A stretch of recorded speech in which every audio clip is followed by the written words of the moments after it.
Suhasini Haidar is the diplomatic editor at the Hindu newspaper, and she joins us now live from New Delhi. Great to have you on the show. I want to ask you, first of all, away from these incredible optics that we've seen there at the cricket stadium, what is the substance of this visit? Well, this is the substance of the visit in many ways. I think between two leaders like the US President and the Indian Prime Minister, both Mr. Trump and Mr. Modi are essentially showmen. So you cannot, you can see that that this rally in Gujarat is as much a part of the substance of the visit, the coming together of the two leaders of the world's largest democracy and the world's oldest democracy. And I think that's what you were seeing today, that the message Mr. Trump wanted to give was very loud and clear. And he said it himself: America loves India, America respects India, America will be a faithful and loyal friend to India. Mr. Modi clearly reciprocated that and said everything we do, the best of it, we do with the US, whether it is trade, whether it's defense ties, whether it's strategic ties and others. So I think you're seeing two leaders come together and try to nudge their countries closer together.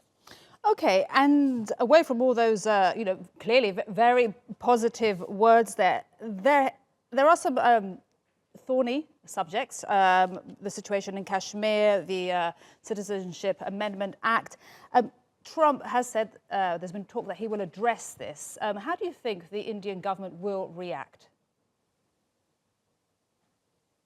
Well, we have heard from the US administration officials saying these are values that are important to the United States, democracy, freedoms, religious tolerance, religious freedoms, and all of that. We didn't hear that from Mr. Trump, however. In his speech, he essentially praised Mr. Modi and praised the fact that India remains a very tolerant country.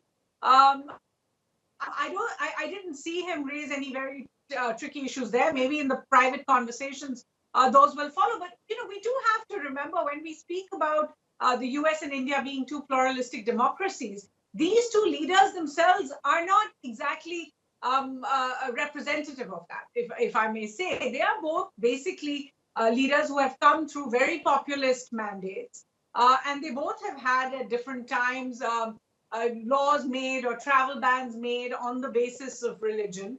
I'm not really sure that Mr. Trump himself is comfortable raising these issues with Mr. Modi in private or in public. And I think India will very clearly say, if he does, that these are internal issues and these are issues that the Indian government is working through.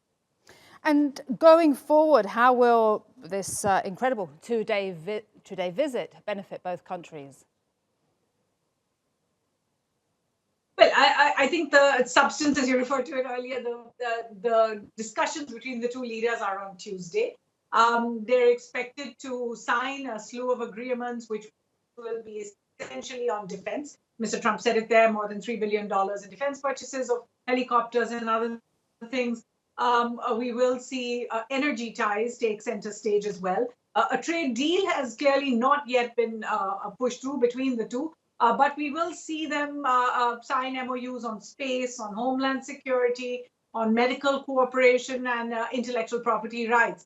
But as I said, the real point of this visit appears to be the spectacle that you just saw. Some of it is also about Mr. Trump's own election back home. You heard him refer to 4 million Indian Americans, praise them and say that they really contribute a lot to the United States. Clearly, this is a vote bank in the United States that he would like to tap into. And he said one of 4 of those Indian Americans belongs to Gujarat. But I think for most part, Mr. Trump's speech was about building ties with India and about his incredible, his admiration really for India and for Prime Minister Modi. Suhasini Haidar, diplomatic editor at the Hindu newspaper. Pleasure to have you here on TRT World. Thank you.